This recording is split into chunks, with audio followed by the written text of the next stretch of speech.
Ada sejumlah poin yang menjadi alasan Partai Demokrasi Indonesia Perjuangan atau yang kita kenal dengan PDIP mendukung sistem pemilu profesional tertutup.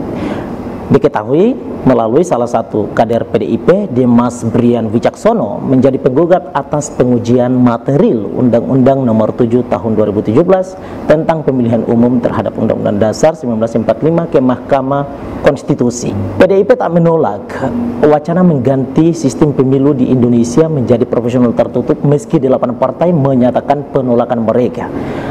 Sekretaris Jenderal PDIP Hasto Kristianto mengatakan sejumlah alasan pihaknya mendukung sistem pemilu profesional tertutup, diantaranya: 1. Mendorong pihak yang berkompeten sebagai wakil rakyat. Yang kedua, pemilu bisa hemat anggaran. Yang ketiga, sesuai dengan konstitusi. Dan yang keempat, agar parlemen bisa diisi oleh pakar. Poin-poin ini saya kira kita sepakat, karena kita tidak menginginkan wakil rakyat yang kerjanya biasanya tidur, matiin mic saat rakyat sedang menjerit, tidak terlalu boros anggaran, apalagi puluhan miliar untuk keperluan gorden. Saya sepakat wakil rakyat harus diisi oleh orang yang berkompeten, yang peka terhadap kehidupan sosial masyarakat, dan tidak terlalu mendahulukan pribadi ketika urusan ekonomi, dan tidak harus mengambil peran bagi-bagi sembako. Proporsional tertutup bisa saja mengurangi biaya politik caleg dan hemat biaya. Tapi bagaimana nasib 76 triliun yang disepakati secara bersama untuk pembiayaan pemilu secara terbuka? Selain itu, bagaimana nasib para caleg yang tidak punya pengaruh dalam partai tapi punya pengaruh meraup suara dan berkompeten? Apakah mereka harus menyiapkan banyak uang dan membayar partai demi bisa berada di parlemen?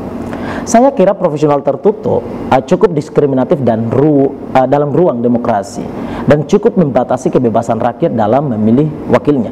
Saya tidak bisa membayangkan betapa hari ini wakil rakyat hasil pemilu terbuka 2019 banyak menghasilkan kebijakan yang diambil dan tidak berpihak kepada rakyat, lalu melahirkan gelombang-gelombang amarah rakyat lewat demonstrasi, tapi tetap nihil atensi, dan justru demonstrasinya diresonansi.